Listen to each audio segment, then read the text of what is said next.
안녕 여러분, 로지쌤이에요. 우리 저번 시간에 브릭톡 사용해서 3D 공간에 대한 감각도 익혀보고 직접 디자인도 한번 해봤는데 어땠나요? 재밌었나요? 오늘은 저번 시간에 예고한 대로 팅커캐드라는 프로그램을 한번 배워볼 거예요. 팅커캐드는 브릭톡보단 좀 복잡하고 세심한 작업이 가능한 만큼 더 어려울 수가 있어요. 하지만 어렵지 않게 쉽게 이해가 쏙쏙 되게 원빈 선생님이 쉽게 설명해 주실 거니까 너무 걱정은 하지 않아도 된답니다. 그러면 원빈쌤이랑 함께 팅커캐드 다운로드 받아보고 기본적인 사용법도 알아보고 그리고 귀여운 반지까지 한번 만들러 가볼까요? 원빈쌤 불러봐요. 원빈쌤!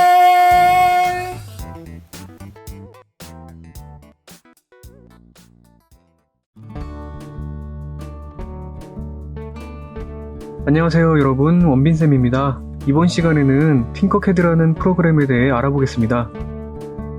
먼저 팅커캐드를 다운로드하는 법부터 알아야겠죠? 팅커캐드 홈페이지에 들어가서 홈페이지 오른쪽 위를 보면 등록 버튼이 있을 거예요.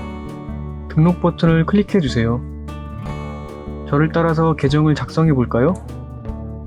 국가를 선택하는데 대한민국을 찾아주세요. 그런 다음 각자 자기 생일을 입력하고 다음을 눌러주세요. 성인의 경우 이메일과 암호를 입력하는 창이 떠요. 그럼 이메일과 암호를 입력하고 메모를 클릭해서 체크하고 계정 작성을 누르면 아이디 만들기가 끝납니다. 미성년자의 경우 아이디랑 암호, 부모님 이메일을 입력하는 창이 떠요. 원하는 아이디와 암호를 입력하고 부모님 이메일을 적어주세요. 계정 작성을 클릭하면 부모님 이메일로 메일이 하나 갈 거예요. 메일까지 확인해 주셔야 계정 작성이 끝납니다. 이제 정말 팅커캐드 기능을 알아보러 가볼까요? 먼저 왼쪽 위에 영어를 클릭해 제목을 바꿔볼게요. 작업 화면을 움직이는 법부터 배워볼게요. 마우스 오른쪽을 클릭하면 화면을 돌릴 수 있어요. 왼쪽의 뷰박스에서 원하는 위치를 클릭해 화면을 돌릴 수도 있어요. 마우스 휠을 누른 채 드래그하거나 쉬프트를 누른 채 마우스 오른쪽을 눌러 드래그해 화면을 이동할 수도 있어요. 처음 화면으로 돌아갈 때는 뷰박스 밑에 홈뷰를 눌러주세요. 상자를 하나 꺼내볼까요? 선택 항목에 보기 맞춤을 눌러 확대해 볼게요. 마우스 왼쪽으로 도형을 클릭한 채 드래그하면 도형을 움직일 수도 있어요. 또 도형을 움직일 때 나타나는 숫자를 클릭해 도형을 이동하거나 화살표를 이용해 도형을 움직일 수도 있어요. 도형의 높이를 바꾸고 싶을 땐 도형의 위쪽에 있는 검은색 화살표를 클릭해 드래그하거나 클릭하면 나오는 숫자에 다른 숫자를 입력해 움직일 수도 있어요. 또 컨트롤과 화살표를 이용해 바꿀 수도 있어요. 이제 도형의 크기를 바꾸는 법에 대해 알아볼게요. 도형의 크기는 도형에 있는 하얀색, 까만색 네모로 바꿀 수 있어요. 직접 네모를 클릭해 움직이는 방법도 있지만 직접 수치를 입력해서 크기를 바꿀 수도 있어요. 도형을 회전시키고 싶을 땐 화살표를 누른 채 직접 움직이는 방법과 숫자를 클릭해서 숫자를 입력하는 방법이 있어요. 직접 움직일 때는 마우스를 원 안쪽으로 움직여 일정한 각도로 바꿀 수도 있고 세밀하게 각도를 움직이고 싶을 때는 마우스를 원 바깥으로 움직여 1도씩 움직일 수 있어요.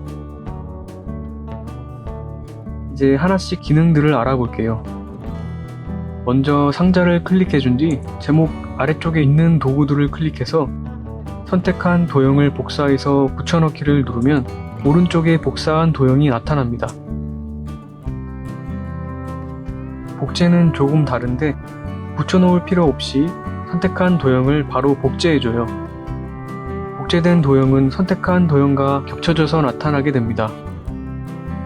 없애고 싶은 도형을 선택한 뒤 휴지통을 누르면 선택한 도형들이 사라집니다. 이전으로 돌아가고 싶을 때는 휴지통 옆에 있는 명령 취소 버튼을 눌러주면 됩니다. 옆에 있는 명령 복구를 누르면 취소했던 명령이 다시 되돌아옵니다. 다른 도구를 살펴보기에 앞서 쉐이프 메뉴를 한번 볼까요? 편집 잠금, 선택 항목 숨기기, 솔리드, 구멍, 세부 메뉴들이 있습니다. 편집 잠금을 누르면 선택한 도형은 더 이상 편집할 수 없습니다. 다시 잠금을 풀어야 편집이 가능해지죠. 선택 항목 숨기기를 누르면 선택한 도형이 사라지게 됩니다. 다시 나타나게 하고 싶을 때는 모두 표시를 클릭하면 숨겨졌던 도형이 다시 나타납니다. 솔리드를 클릭하면 도형의 색을 바꿀 수 있습니다. 구멍은 도형의 모양을 바꿀 수 있게 도와줍니다. 구멍 상자와 새로 꺼낸 상자를 겹친 뒤 그룹 만들기를 한번 해볼게요. 구멍과 겹쳐진 부분의 상자가 사라진 걸 볼 수 있어요. 다시 원래의 두 도형으로 나누고 싶을 때는 그룹 해제를 클릭하면 돼요. 상자와 상자로 그룹 만들기를 할 경우 두 상자가 합쳐져서 하나의 도형이 됩니다. 다음은 정렬입니다. 여러 개의 도형을 선택한 뒤 정렬을 클릭하면 가로, 세로, 높이의 동그라미가 뜹니다.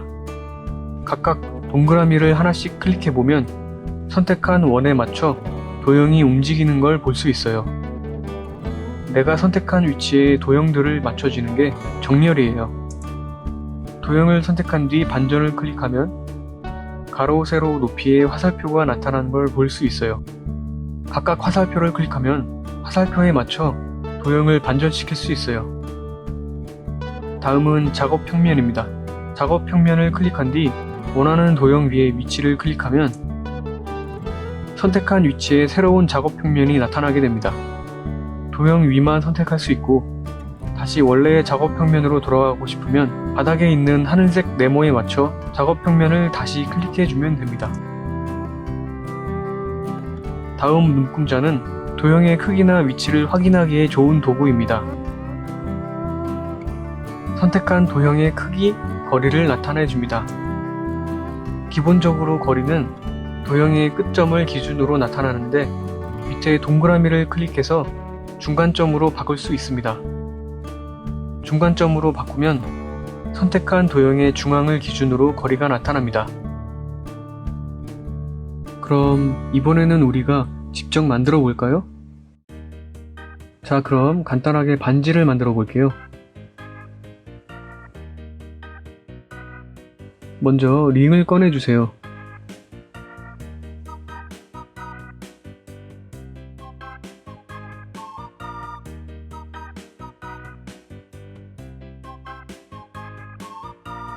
측면의 점을 움직여서 반지의 모양을 바꿀 수도 있습니다.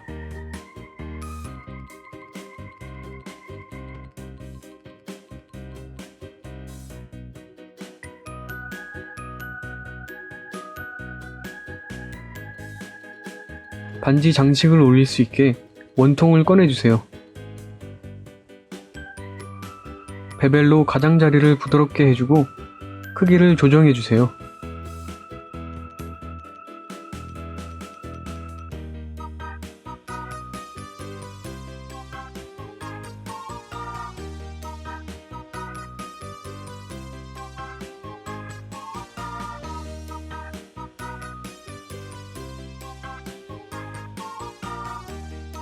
이제 내가 만들고 싶은 모양을 꺼내주세요.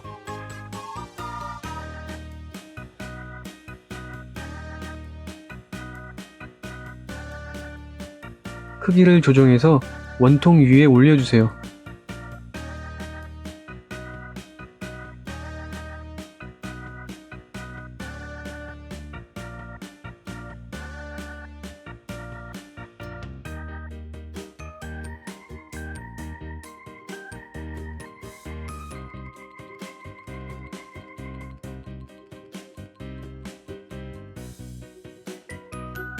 다른 모양도 만들어 볼까요? 반지를 복사하고 장식은 삭제하세요. 별 모양으로 해볼까요?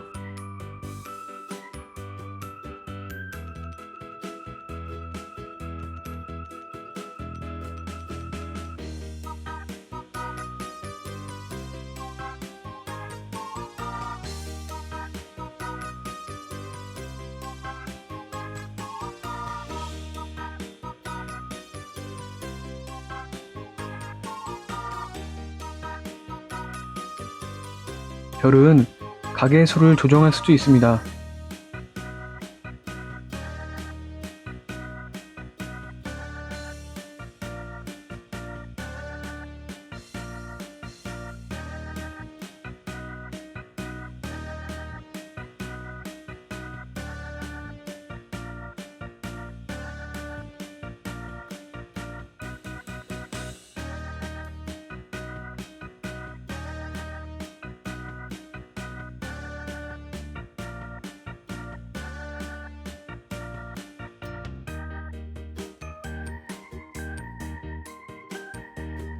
이번엔 하트 모양으로 만들어 봅시다.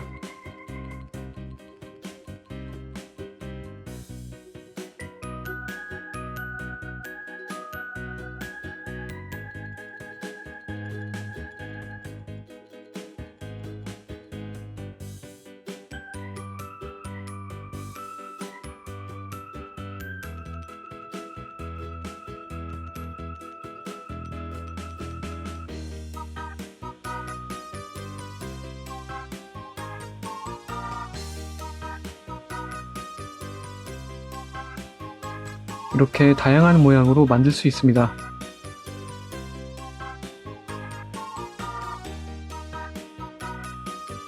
그럼 3D 프린터로 출력할 수 있게 3D 객체 파일로 내보내주세요.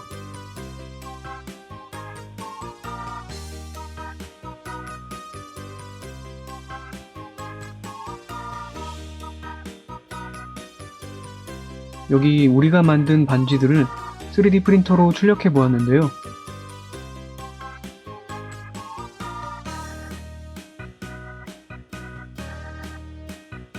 손가락에 끼워 볼게요.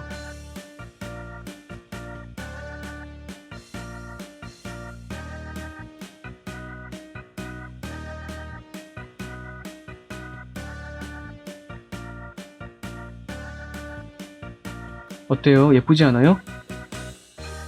그럼 다음 시간에 만나요. 여러분 어땠어요? 팅커캐드 사용해보니까 뭐 그렇게 어렵지는 않죠? 팅커캐드는 우리가 원하는 디자인을 더 세심하고 자세하게 디자인할 수 있어서 시간이 지나서 실력이 점점 늘면 친구들도 재미를 더 크게 느낄 거예요. 다음 시간에는 오늘 배운 팅커캐드의 실력을 더 늘리기 위해서 팅커캐드로 다른 걸 한번 만들어 보려고 해요. 바로 이 목걸이를 만들어 볼 건데요. 다들 기대되시죠? 그러면 여러분 오늘도 수업 듣느라 모두 수고 많았고 다음 시간에 만나요. 안녕. 안녕하세요 여러분. 3D 프린팅 그리고 그걸 가지고 옷을 만드는, 의류를 만드는 여러 가지를 배우고 있어요. 아직까지는 기본적인 툴 사용법, 도구 사용법에 대해서 배우고 있고 거기에 대한 간단한 예제를 하고 있는데 저희는 이것들을 토대로 해서 3D 프린팅을 이용을 한 몸에 걸치는 무언가를 궁극적으로는 만드는 데 큰 목표를 갖고 있어요. 앞서 봤었던 저희가 저희가 영상에서 설명을 했었던 다양한 의류 만드는 거, 그 의류 만드는 기계까지 3D 프린팅으로 만드는 세상이 되었고 이런 세상이 오게 된 데에는 기본적으로 산업혁명이라는 아주 우리가 이제 기본적으로 이런 어떤 시대에 살고 있게 되었는지, 이런 시대의 토대가 된 것은 어떤 것인지, 그 원천은 어디에 있는지 알기 위해 산업혁명에 대해서 꼭 알아봐야 될 필요가 있기 때문에 제가 이 슬라이드 영상을 만들고 있어요. 자, 그래서 한번 이 산업혁명에 대해서 제가 준비한 짧은 영상을 하나를 준비를 했으니까 한번 보세요. You have electricity, industrial revolution. Blueberries in February, industrial revolution. You live somewhere other than a farm, industrial revolution. You drive a car, industrial revolution. You get 12 years of free formal education, industrial revolution. Your bed, your antibiotics, your toilet, your contraception, your tap water, your every waking and sleeping second, industrial revolution.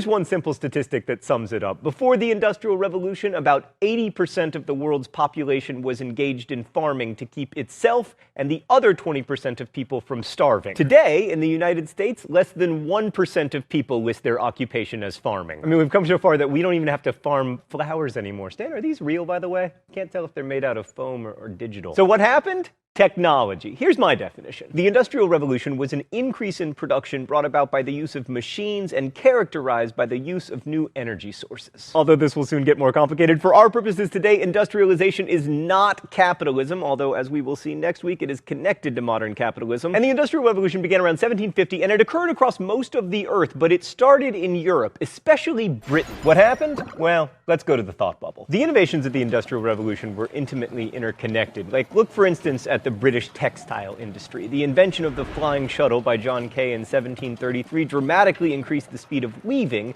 which in turn created demand for yarn, which led to inventions like the spinning jenny and the water frame. Soon these processes were mechanized using water power until the steam engine came along to make flying shuttles really fly in these huge cotton mills. The most successful steam engine was built by Thomas, they didn't name anything after me, Newcomen, to clear water out of mines, and because water was cleared out of those mines, there was more coal to power more steam engines, which eventually led to the fancying up of the Newcomen steam engine by James I got a unit of power and a university named after me Watt, whose engine made possible not only railroads and steamboats, but also ever more efficient cotton mills. And for the first time, chemicals other than stale urine, I wish I was kidding, were being used to bleach the cloth that people wore. The first of which was sulfuric acid, which was created in large quantities only thanks to lead-lined chambers, which would have been impossible without lead production rising dramatically right around 1750 in Britain, thanks to lead foundries powered by coal. And all these factors came together to make more yarn that could be spun and bleached faster and cheaper than ever before, a process that would eventually culminate in $18 Crash Course Mongol shirts, available now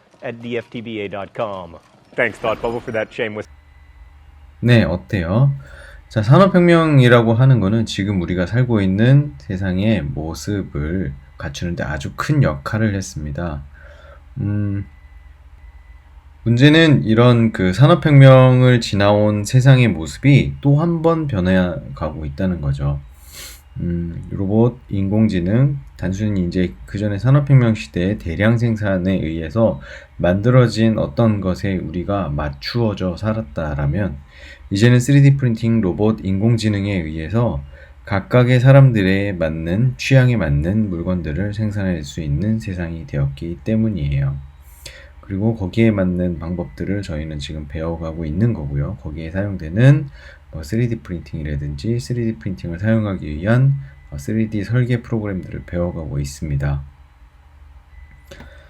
자, 다음으로는 방적과 방직에 대해서 저희가 기본적인 개념, 그러니까 저희가 3D 프린터를 이용을 해서 아무리 의류를 만든다고 해도 섬유 혹은 실이 어떻게 만들어지는지에 대한 과정 혹은 그 개념에 대해서는 좀 알고 있어야 될 것 같아서 이번에 준비한 영상은 실을 만들고 다시 그 실 이용을 해서 천을 만들어내는, 옷감을 만들어내는 과정들, 그리고 이 과정들이 산업혁명 이전에는 어떻게 만들어져 왔었는지 한번 알아보도록 하겠습니다.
아주 오래전부터 시작된 방직의 역사. 우리 선조들은 실을 자아 직물을 짰고 의복을 지어 입었다. 시실과 날실이 어우러져 만들어내는 단순하지만 과학적인 조화로 인간성리라는 말을 붙여줄 수 있는 만큼 신기한 작업이라고 생각합니다. 고대로부터 시작되어 산업혁명의 중심에 있었고 우리 어머니들의 고된 삶이자 역사이기도 했던 방직. 여성사에서 보자면 배틀은 자기 삶의 위안적 도구라고 할 수 있겠습니다. 단순하지만 과학적인 배틀의 구조. 시실과 날실의 조화를 통해 짜여지는 옷감 속에 우리의 과거와 어머니들의 한, 그리고 과거 우리나라의 성장의 역사가 담겨져 있다. 현대 기술을 있게 했고 그리고 미래의 기술도 있게 할 것이다. 시실과 날실의 교차로 어우러져 짜여진 곱고 튼튼한 옷감 한 핏. 그 속에 담겨진 우리의 이야기를 들어본다.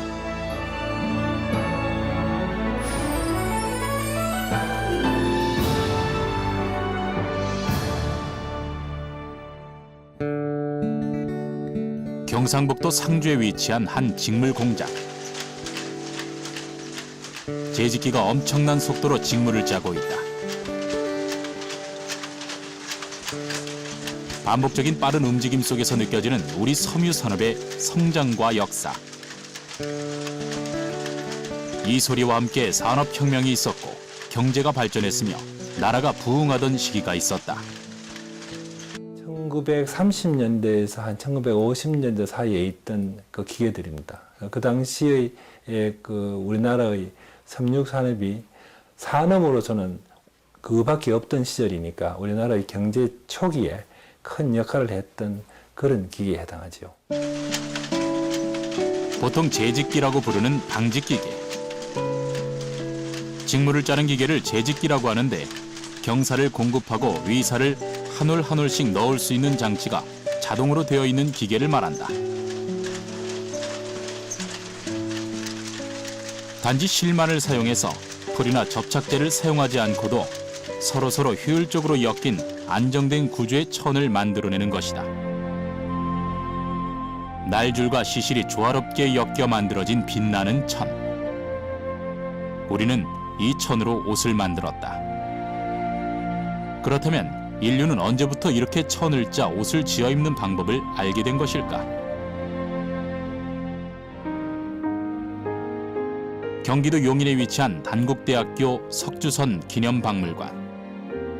이곳에서는 신석기 시대 때부터 전해진 다양한 유물들을 찾아볼 수 있다.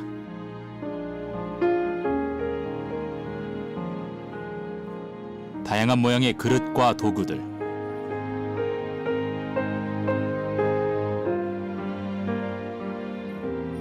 여러 가지의 유물들 속에서 유독 눈길을 끄는 건 바로 이 작은 구멍이 뚫린 동그란 돌.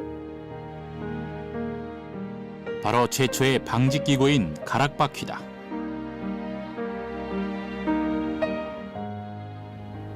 가락바퀴, 한자어로는 이제 방추차라고 하는 것들이 이제 많이 찾아집니다. 그걸로 이제 이렇게 실을 잡기 위해서 나무에 껴서 이렇게 돌리면 이 가락바퀴가 동그랗기 때문에 그게 요즘에 그 회전력을 고르게 해주는 플라이휠 역할을 이제 하게 되면서 이 실을 잡는데 실의 굵기가 일정한 굵기로 길게 이제 뽑아낼 수가 있죠. 방추차라고도 불리는 가락바퀴는 신석기 때부터 사용되는 것으로 짧은 서미의 경우 서미를 길게 이으며 뒷꼬임을 주어 실을 만들고 긴 서미의 경우 꼬임만을 주어 실을 만드는 방적구의 가장 원시적인 형태다. 가락바퀴가 움직이는 방식은 단순하지만 매우 과학적이다. 가락바퀴 사이에 나무를 꼽은 후 밑에 날실들을 연결한다. 가락바퀴는 돌이기 때문에 회전력을 충분히 얻을 수 있고 날실들이 서로 꼬이고 감기면서 온전한 실의 형태를 갖추게 되는 것이다. 신석기부터 존재했던 방적기구. 그만큼 인류에게 옷을 만들어낼 수 있는 방직은 중요한 기술이었으며 가장 과학적인 도구가 사용된 분야라는 것을 알 수 있다.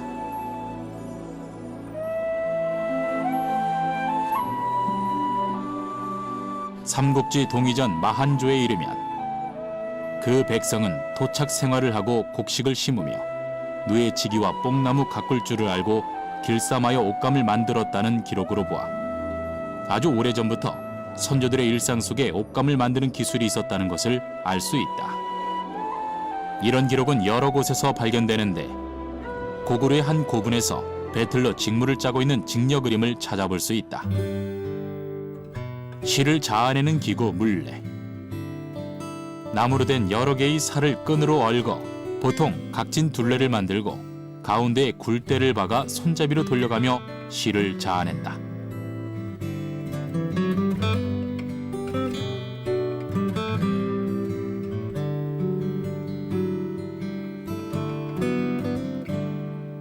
누에고치에서 실을 뽑아 비단천을 짜는 명주짜기의 역사는 사만시대로 거슬러 올라갈 정도로 아주 오래된 것이다. 누에 한 마리가 뽑아내는 실은 약 800m쯤 되는데 누에 여러 마리를 같이 물에 넣어서 실을 뽑는다. 그리고 나오는 실가닥을 하나로 모아서 실패에 감는다.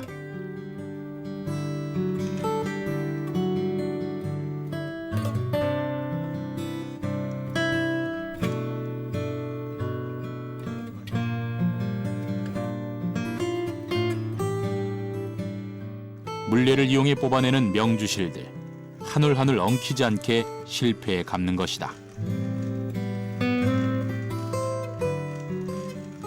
누에 고치에서 그 실을 여러 가닥을 뽑아서 한 가닥의 실로 만드는 과정입니다. 근데 이 누에는 자기 잎 하나로 만든 그 제품이기 때문에 한 가닥으로 이루어져 있습니다. 그래서 이것을 물에 넣게 되면은 이렇게 풀려나오기 시작하는데 이것을 한 40가닥을 모아가지고 이렇게 모으게 되면은 그 명주를 짤 수 있는 실이 됩니다. 이렇게. 조선 태종 17년에 전국에 누에를 키우는 잠실을 설치하고 조정에서 종상법을 반포하여 누에치기를 권장했을 정도였다. 성종 때에는 궁중에서도 후비들이 친잡례를 행할 만큼 누에치기를 장려하여 중국 비단으로 지어 입던 관복을 국내산 명주로 짓게 하였다고도 한다. 회전축을 이용하는 물레는 용도에 따라서 방차, 도차, 설륜차 등으로 부르기도 하는데 사람들은 이 물레를 이용해 누에에서 명주실을 뽑고 삼과 같은 식물 섬유를 뽑아내기도 했다.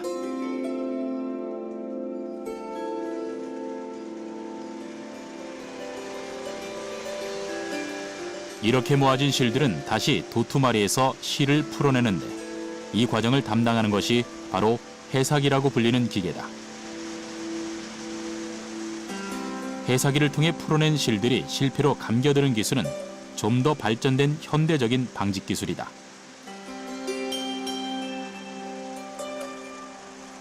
누에고치 하나에서 얻어진 얇고 긴 실.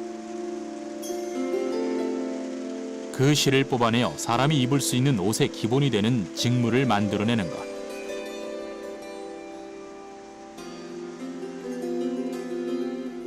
방직 기술의 발전은 이처럼 인류의 산업 발전과 그 궤적을 함께했다.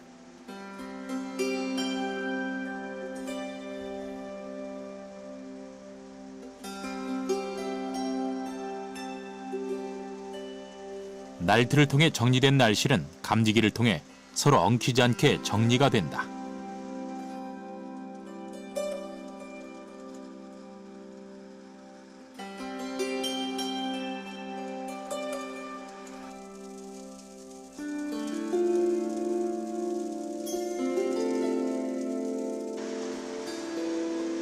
그리고 이 실들은 정경장치로 이동하게 된다.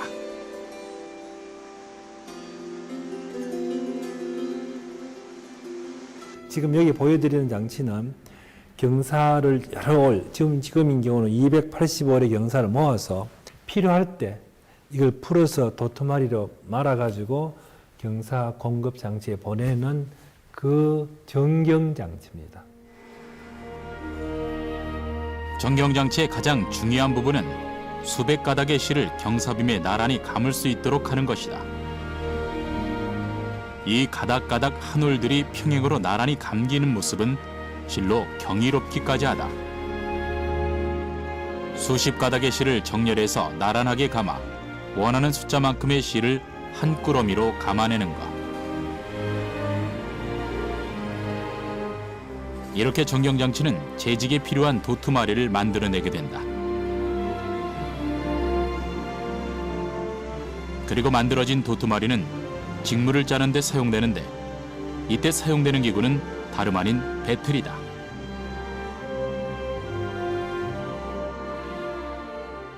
우리나라 전통 배틀, 그는 직물을 짤 수 있는 틀이 남아있는 것이 지금 현재 남아있는 배틀입니다. 우리 풍속화에도 많이 보이고 조선시대에 이제부터 그 이전 훨씬 삼국시대부터 전해져 왔다고 우리가 볼 수 있는데, 어머니는 물레를 돌려 실을 잣고 아버지는 돗자리를 짜고 아들은 글을 읽는 모습이 실감나게 그려져 있는 18세기 화가 김홍도와 김득신의 그림. 자리짜기에서도 배틀을 이용한 기록을 살펴볼 수 있을 정도로 배틀은 친숙한 도구였다. 배틀은 과거 모든 아녀자가 다룰 줄 알고 쉽게 사용했을 정도였다고 하는데 오늘날 농촌에서 사용되는 경사형 직조기, 즉 배틀은 이미 삼국시대부터 사용되었다.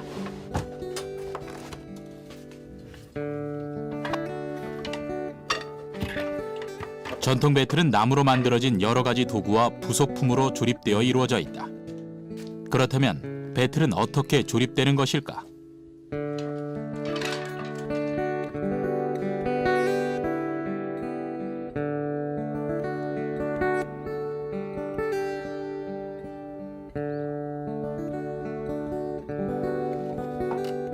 먼저 배틀의 몸통이 되는 배틀 다리를 세우는데 이 다리의 전후방에는 기둥이 박혀 있고 중앙부에 한 쌍의 배틀 다리가 연결되어 있다. 그리고 배틀의 앞기둥에 원형의 용두머리를 끼워 중심을 잡는다. 용두머리의 양쪽 끝에 배를 짜는 사람 쪽으로 뻗은 막대기 2개를 끼우는데 이것은 눈썹대라고 하고 눈썹대의 끝부분 눈썹질이 연결되는 눈썹놀이를 맞춘다. 다음으로는 용두머리 중앙 뒤쪽과 아래를 내려뜨려 배틀신과 끈을 연결시키는 신나무와 새꼬리를 연결한다. 실을 잡는 직녀가 오른발에 신는 외짝신과 연결되는 것이다.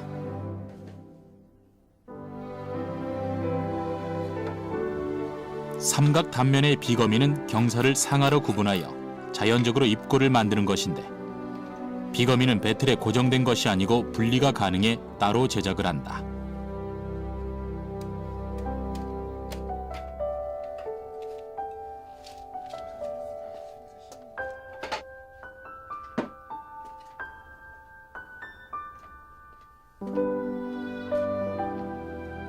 비거미를 고정시킨 후 눈썹놀이에 눈썹끈을 연결하고 그 눈썹끈에 잉앗대를 연결하여 직물을 짤 수 있는 배틀을 조립해낸다.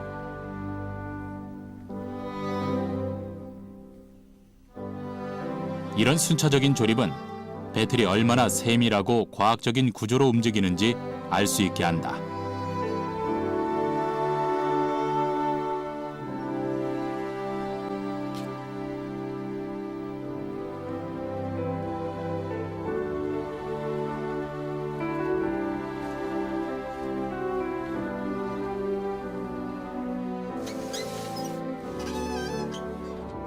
배를 짜는 사람이 앉을 계에 올라 허리에 부티를 두르고 배틀신을 신은 오른발을 끌면 그 동력으로 시실과 날실이 엮어내는 움직임이 시작되는 것이다.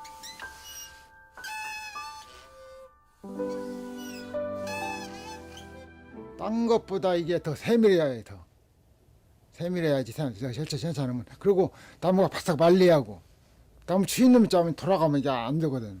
그러니까 나무를 한 1년 이상 말려야 이게. 그러니까 그거 써보는 사람들 나무 사다 1년 말리려면 그거 나갈지 안 나갈지도 몰라서 못 사다 말리지. 1년 동안 말리려면. 그래서 함부로 못하고. 우리에게 친숙한 기구 배틀.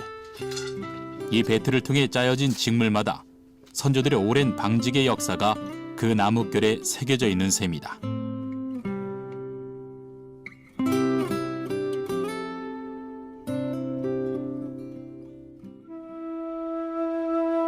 충청남도 서천군 한산면. 지금도 지방 곳곳에서는 전통 배틀을 이용한 직물짜기의 기술이 이어져 내려오고 있다.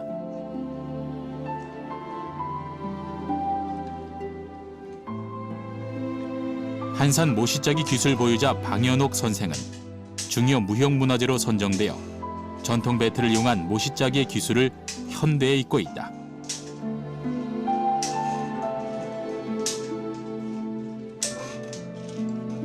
우리 전통 방직 기술 그 자체가 중요한 문화유산임을 보여주는 산 증인인 셈. 이 전통 배틀은 아주 오래전부터 지금까지 변함없이 동일하게 움직이고 있다.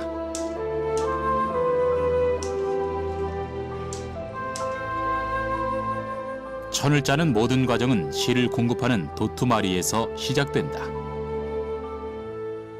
긴 천을 만들기 위해서 도투말이라고 해서 거기다 감아가지고 이렇게 공급도 하고 뭐 이런 식으로 하면서 이제 그때부터 이제 기계화의 그 원초적인 모습을 띠기 시작하죠. 도투마리는 배틀로 방직 작업을 하는 데 필요한 경사를 공급하는 장치로 수백 가닥의 경사가 감겨져 있어서 도투마리가 돌 때마다 필요한 만큼의 경사가 풀려나와 직조자는 이걸로 천을 짜낼 수가 있게 된다.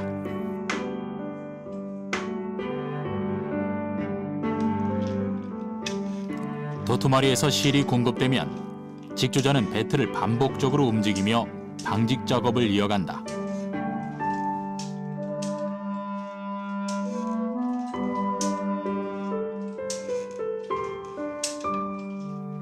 발의 움직임을 따라 용두머리와 연결된 끈이 상하로 움직이게 되고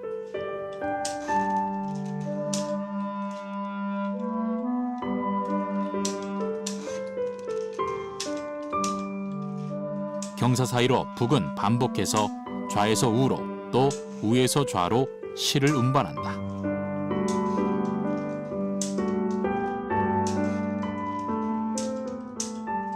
손은 북을 위사를 공급하는 북을 좌에서 오른쪽, 좌에서 우로, 우에서 좌로 해주고 발은 그 잉하의 그룹을 종강을 드는 순서를 바꿔주면서 그 경사 사이에 틈이 벌어지도록 해서 북이 지나갈 수 있도록 하는 거죠. 그렇다면 위사와 경사는 어떻게 결합될까? 경사는 서로 평행을 이루며 공급되고 위사는 좌에서 우로, 우에서 좌로 왔다 갔다 하며 실이 짜여지게 되는데 이렇게 하면 경사도 위사도 끊어지지 않으면서 짜여질 수 있다. 오랜 시간 자연스레 손에 익은 배틀의 움직임. 배틀 사이로 오르내리는 실들 사이로 차근차근 직물의 모습이 나타난다. 도투마리에다 실을 다 준비하고 그것을 배틀에 올린 이후에 직조자는 그 바닥에 앉아서 그 경사에다가 일일이 잉하실을 걸어서 그 잉하를 만들게 됩니다. 그래서 이제 그것을 이제 가장 원시적인 형태의 잉하죠. 경사들은 잉하를 통과하게 되어 있는데 잉하의 간격이 고정되어 있듯이 경사들도 잉하에 고정됨으로써 서로 간격을 유지하고 서로 엉키지 않게 제 위치에서 위사와 결합될 수 있게 하는 것이다. 잉하를 통해 규칙적으로 들어오는 실. 하지만 이 실은 단순히 규칙적으로 들어오는 것에서 끝나는 게 아니다. 경사를 두 부분으로 나누어서 그 잉하에다가 쭉 다 꽂고 바늘을 꼽고 나머지 바늘을 다른 잉하에 꼽아가지고 이것을 들었다 놨다 하면서 열어줘야 되거든요. 홀수의 경사가 한번 올라가고 그 다음에 짝수의 경사들이 한번 올라가야지 짜여지는 직물입니다. 우리가 직조에서는 이거를 사올 또는 잉하올이라고 부릅니다. 잉하의 정말 중요한 역할은 바로 경사를 번갈아 들어주는 것에 있다. 이렇게 함으로써 위사는 경사의 위와 아래를 번갈아 지나갈 수 있는데 이렇게 해야만 직물의 구조가 만들어질 수 있는 것이다. 두 부분으로 나뉘어진 경사들 사이에 공간이 존재하고 배틀이 움직이게 되면 경사들의 위치가 상하로 바뀌면서 이 사이로 위사를 삽입하게 된다.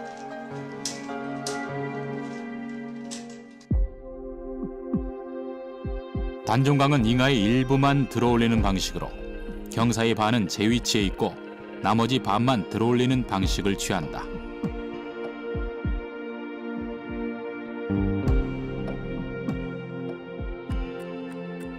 그리고 단종강은 우리나라의 배틀에서 흔히 나타난다.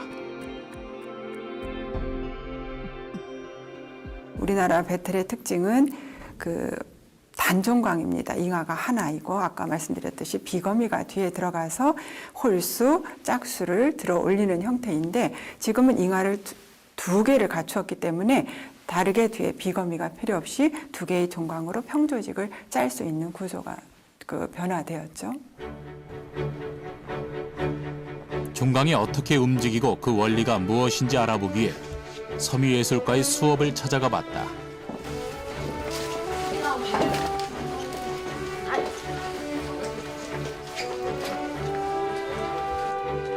이곳에서 만날 수 있었던 것은 바로 사종강 수직기.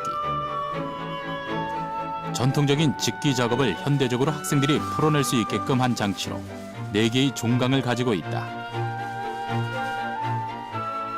크게 3가지로 나누자면 수직기, 그다음에 도비, 그다음 자카드, 반자동과 자동으로 이렇게 3가지로 나누는데요. 지금 저희 수업에서 보시는 거는 수직기고요.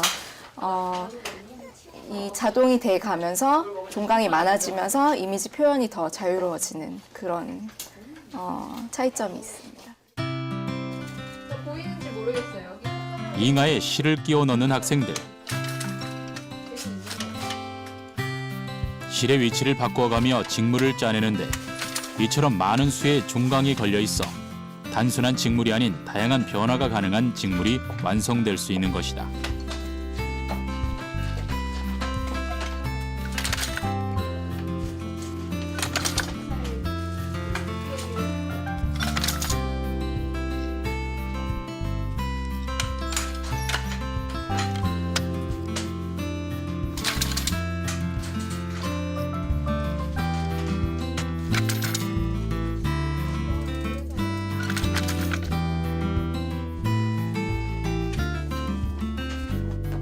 사종강 수직기로 만들어진 직물들은 이처럼 다양한 패턴과 무늬를 가지며 여러 가지 이미지를 표현해낼 수 있게 되는 것이다.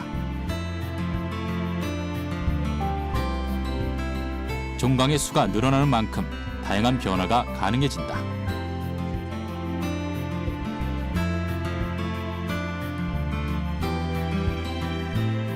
그렇다면 직물은 어떤 방식으로 짜여지고 그 특성은 어떻게 달라지는 것일까?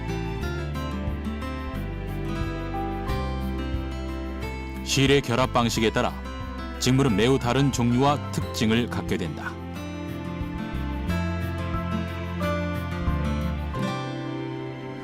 조직에 여러 가지 종류가 있는데 그 평직, 주자직, 능직을 가장 많이 쓴다 해서 3대 조직이라고 하는데 주자직은 시실과 날실이 4올 이상 길게 떠 있어 부드럽지만 내구력이 약하고 능직은 일완전 조직을 형성해 밀도가 조밀하다.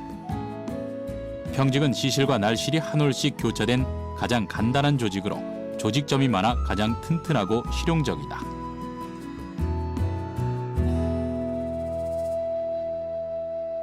가장 튼튼한 것이 우리가 평직입니다. 그러니까 매번 매 위사가 삽입되고 난 다음에 경사가 교차됩니다. 굉장히 튼튼하고 원하는 만큼 강하게도 짤 수 있고 또 내가 옷을 좀 바람이 통하게 하고 싶다면 그 원하는 만큼 느슨하게도 할 수 있는 그런 베리에이션을 줄 수 있는 직물에 해당하죠. 단순하지만 튼튼하고 강하지만 변형이 가능해 유연한 직물. 평직의 이미지는 우리 선조들의 분위기와도 닮아 있다. 배틀의 주요 부속품인 북은 배를 짤 때 날실 사이를 오가며 시실을 넣어 직물을 짜는 배 모양의 나무통이다. 제집기의 제일 중요한 부품 중에 하나인데, 북이라는 것은 경사는 도토마리에서 경사beam에서 공급되게 줄을 세워져 있는데 위사를 넣어야 됩니다. 이제 계구가 경사가 열려서 계구가 되었을 때 시실을 담아서 그 운반하는 도구가 바로 북이라고 할 수 있는데, 그 북은 삼배, 모시, 명주의 북이 다 다릅니다. 그래서 이제 거친 직물일수록 북이 크고 거대하고, 아주 고운 명주일수록 북이 아주 작은 형태를 가지고 있죠. 유선형인 북의 구조는 매우 과학적이다. 북의 모양은 양쪽 다 똑같은데 오른쪽에서 왼쪽으로 위사를 삽입시켜 주기도 하고 왼쪽에서 오른쪽으로 삽입하기도 한다. 때문에 양쪽의 모양이 똑같고 유선형으로 뾰족하게 해서 공기 저항을 적게 받아 빠른 움직임이 가능하게 만들어져 있다.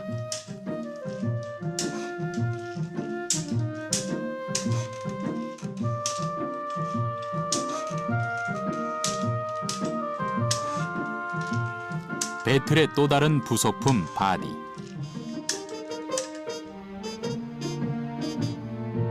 바디는 배틀에서 경사를 고르게 만들고 위사를 쳐서 직물을 짜는 기구다.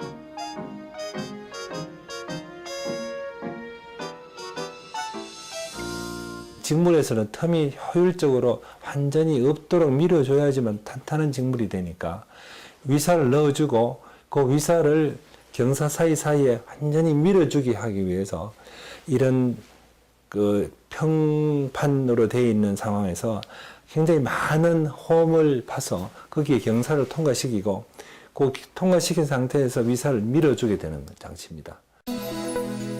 위사와 경사가 결합하면 필연적으로 위사들의 간격이 생기는데 바디가 경사를 따라 위사들을 밀어주면 위사들이 보다 짜임새 있게 모이면서 직물의 조직이 보다 균일하고 좋아지게 되는 것이다.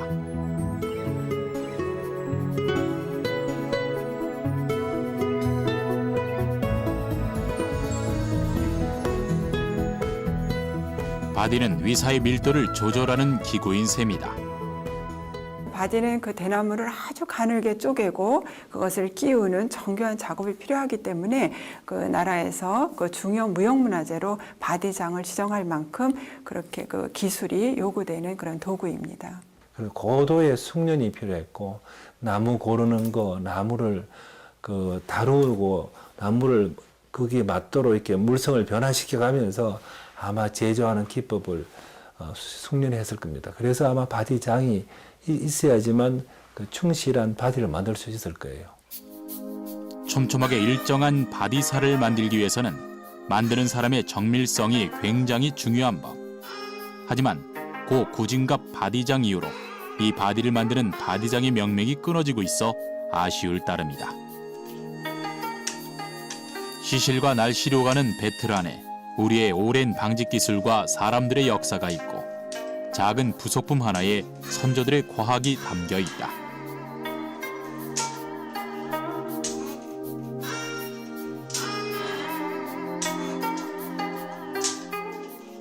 종강, 경사, 도토마리, 그리고 이 천 감기는 거, 북, 이 시스템은 굉장히 그 기술의 그 엔티티만 모아가지고 아주 심플하게 만들어지면서 작업이 되었고 그래 짠 물질이 수천 년 동안 사람들을 보온시켜 왔으니까 자체가 그 경이로운 하는 작품이죠. 배틀은 단지 실을 엮어 직물을 만드는 기기가 아니다. 방직의 시작과 현재, 미래가 바로 이 배틀에서 짜여졌다고 할 수 있다.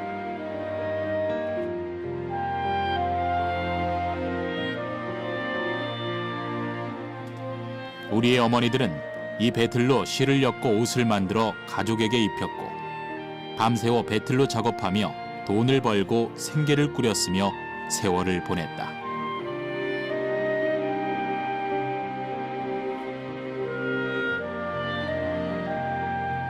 이처럼 길쌈 문화, 배틀 문화는 아주 오래전부터 자리 잡은 여성들의 문화로 여성의 노동운동이자 농경사회의 경제적 행위이기도 했다. 힘의 강도가 낮으니까 그 여성들이 할 수 있었고, 그리고 여성들이 또 꾸준하게 했던 지구력이 있어서 여성들이 맡아 했겠지만은, 남자가 하기에는 남자는 힘이 남아서 그 배틀하고 있을 동안에 차라리 농사 짓는 것이 훨씬 더 효율적이었을 거거든요. 우리나라는 특히 조선시대는 안과 밖의 구분이 엄격했죠. 특히 이 안과 밖의 구분은 17세기 이후에 엄격해집니다. 그러다 보니까 옷감과 관련된 일은 대부분 여성이 맡아서 하는 것이 일반적이었다고 볼 수 있겠습니다.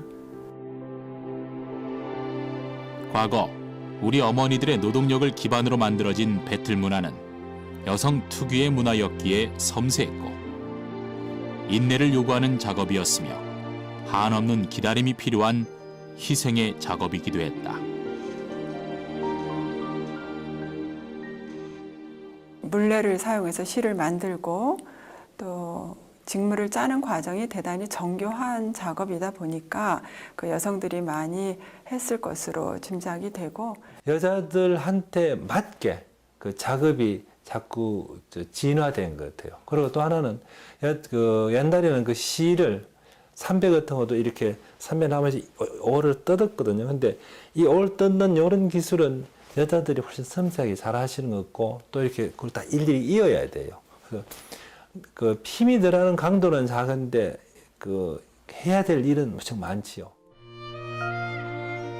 고단했던 여자의 일생, 아이를 키우고 집안일을 하고 밤 시간엔 가족을 위한 옷감을 짜던 아낙들. 그들에겐 한탄을 들어주고 자기 위안을 해주던 배틀이 인생의 동무와도 같았을 것이다.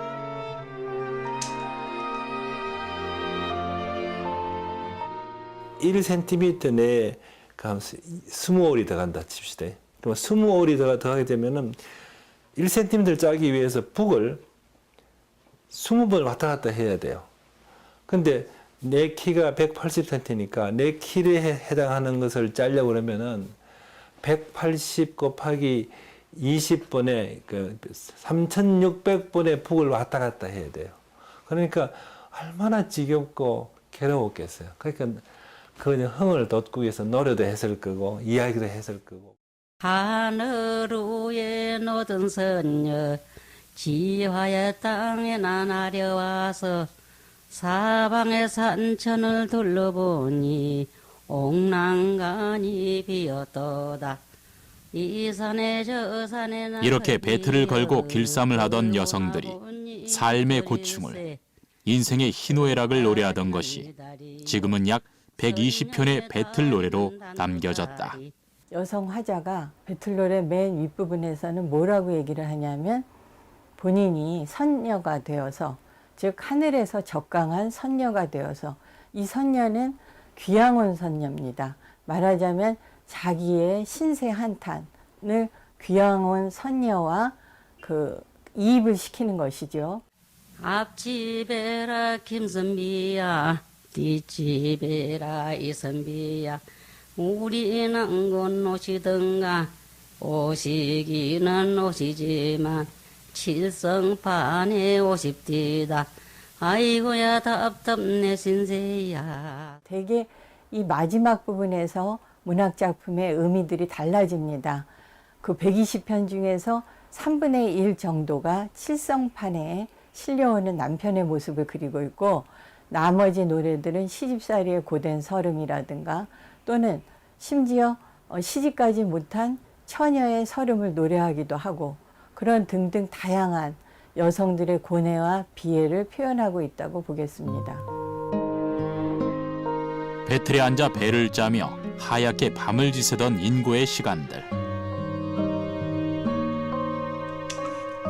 우리 어머니들은 삶의 지난한 고통과 기다림을 노래로 승화시키며 배를 짜는 행위 자체를 단순한 노동이 아닌 예술로 승화시켜 나갔다. 오로지 가정의 행복과 그 다음에 자식들의 자식들의 사랑, 그 다음에 그런 것들이 그런 어머니의 고통을, 어려움을 이제 극복하게 만들고, 그 하나를 만들어준 옷을 입고 좋아하는 그 가족들의 모습에서 자기의 이제 고통은 탁 사라지는 거죠. 우리 어머니들이 그 억척스럽게 살았던 그런 생활상 이런 것들을 엿볼 수 있는 게 그 직조 문화 아닌가 생각을 합니다. 사람의 손과 정성, 시간을 거쳐야만 완성이 되는 것들이 있다. 기계화되고 전문화가 되어 손쉽게 직물을 짜고 옷을 만들지만 전통 배틀에서 엮어지는 실의 조화는 변하지 않는 방직의 기본이다. 배틀 속에 담긴 오랜 정신을 이어받고 공부해 현대적인 직조 기술을 더해가는 것. 그것이 우리 후손이 해야 할 일이 아닐까.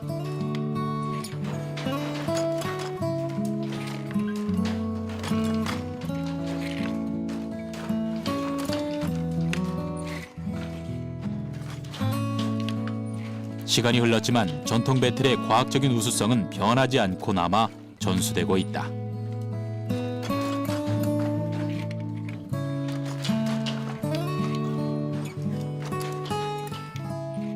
지금 저희가 사용하는 직기는 완전히 전통 배틀은 아니고 좀 현대식으로 개량된 직기거든요. 근데 그 전통 배틀 구조를 이렇게 본따서 한 건데 옛날 사람들이 이렇게 그 천의 폭을 일정하게 하기 위해서 이렇게 종강이라는 거 만들고 바디란 걸 만들고 한 거에 대해서 되게 놀랐고요. 수세기가 지났지만 여전히 배틀 위에서 교차하며 새로운 직물을 만들어가는 직조의 과정은 달라지지 않았다. 다른 시대에 살고 있어도 누군가를 위해 따뜻한 옷을 짓기 위한 인내와 기다림의 시간은 한결같을 것이다. 전통 기술의 현대적인 감성을 더해가는 것. 그것이 지금의 세대가 해야 할 일일 것이다.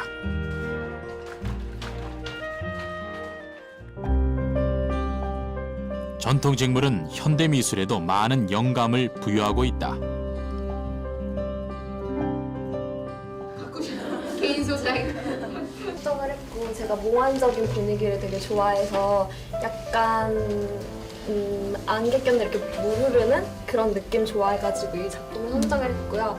제일 첫 번째 했던 그 샘플은 그냥 이 느낌을 그대로 따오는데 제가 생각했던 뭔가 우리 전통적인 거랑 섞었으면 현대적인 직조 방직 속에서 전통의 미를 표현하기도 한다. 나오면서 뭔가 이런 전통을 다시 또 재해석시키는 방법이 되지 않을까 해서 이 이미지를 골랐어요. 이집트식이 나오는 그런 판이었는데 미술관에 가서 리움 미술관에 가서 전시회를 본 걸 보고 영감을 받아서 그 이미지를 선택을 했는데요. 그 똑같은 직기를 사용하더라도 뭔가 종류도 다를 것이고 저처럼 그 궁중 그 분위기만의 그 느낌을 낼 수 있는 것도 있을 것이고 그렇다면 이거를 컴퓨터 작업하기에는 제 생각에는 이런 특성을 모르면 역부족일 것 같아요. 그래서 이런 수작업으로 하는 직기 작업이 계속 답습되고 좀 더 지켜나가야만 우리나라만의 그런 특징이 좀 남게 되지 않을까 싶어요. 우리의 전통 기술과 정신을 기억하는 일, 그리고 그 아름다움을 오늘날까지 지켜내는 일. 본격적으로 이렇게 고개를 하고 배틀 위에서 이어져 왔던 그 질긴 실의 역사 속에 전통과 미래를 아우르는 우리 방직의 조화로운 내일이 있지 않을까. 그 가는 실을 하나하나를 끼우고 그것이 뭐 또 쉽게 끊어지고 그거를 이어가면서 짜는 것이 뭐 보통 고된 작업이 아닙니다. 그렇지만은 우리의 그 일일이 손으로 짜가면서 그 짜여지는 그 직물은 그 손맛뿐만이 아니라 우리나라의 그런 뭐 정신적인 미감까지도 담고 있다고 생각을 합니다. 어느 시기든지 그 시기에 쓰였던 연장이라든지 그때 남아있는 유물 속에 담겨 있는 이런 기계적인 모습, 과학적인 모습, 기술적인 모습들은 가장 첨단을 담고 있다. 그 시대의 관점에서 봐야죠. 실 하나를 잡아서 우리가 생각하는 그런 구조를 하나하나 만들어가는 것이 자동으로 된다는 사실은 이게 아주 경이롭죠, 사실은. 그게 이제 그다가 이제 아주 그 공학적으로는 뭐 더 빨라지고 하는 그런 면이 있지만 근본적으로 그게 짜진다는 사실, 그거는 참 경이로워요.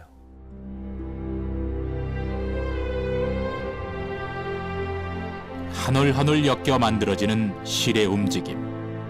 그렇게 만들어진 한 필의 옷감 안에 실을 엮는 이의 오랜 정성이 담겨 있다. 고대로부터 바뀌지 않은 과학적인 방직의 원리는 우리의 과거이자 현재이고 미래가 될 것이다. 그리고 그 경이로운 과정 속에서 우리는 가치 있는 기술을 끊임없이 배워나갈 것이다. 시실과 날실로 엮어지는 방직의 미래, 배틀을 통해 짜여지는 내일의 이야기를 기대해 본다.